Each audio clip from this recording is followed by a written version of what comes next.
SPWM inverters using microcontrollers. Today we are stepping into one of the most important concepts in modern power electronics, SPWM inverters or sinusoidal pulse width modulation inverters. If you've ever wondered how we convert DC into a clean, stable AC waveform that can safely power everything from fans to refrigerators to sensitive electronics, then SPWM is the heart of that magic.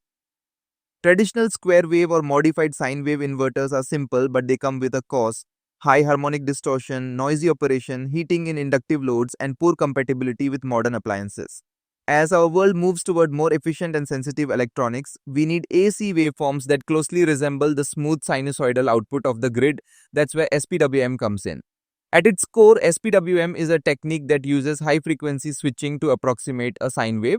Instead of trying to generate a sine wave directly, which is difficult and inefficient with switching devices, we generate a series of pulses whose widths vary in a sinusoidal pattern. When these pulses pass through filters or the load itself, the average voltage over time forms a near-perfect sine wave. Think of it like painting a curve using thousands of tiny dots. Each dot is a pulse. Individually, they look discrete, but together they form a smooth shape, how SPWM works. The idea is simple but elegant. We create a train of pulses using two timer channels and feed it to an H bridge. This creates a train of pulses whose widths follow the shape of the sine wave. The result is a waveform that, after filtering, becomes a clean AC output with low harmonic distortion. SPWM inverters offer several advantages: high efficiency due to switching operation, precise control of output voltage and frequency, compatibility with microcontrollers and DSPs for digital.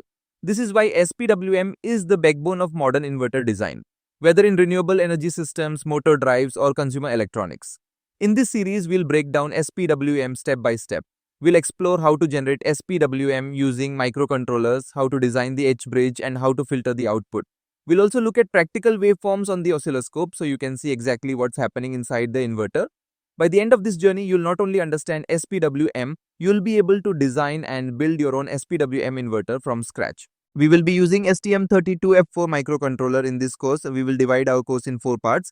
In each part, you will be having one activity. Okay, in first part, we will learn how to create PWM using STM32 microcontroller. In second part, we will be using DMA to produce PWM. In third part, we will be using DMA to produce SPWM. In fourth part, we will be connecting STM32 microcontroller with half H bridge to get a 110 volt output. Find the link to the course in the description.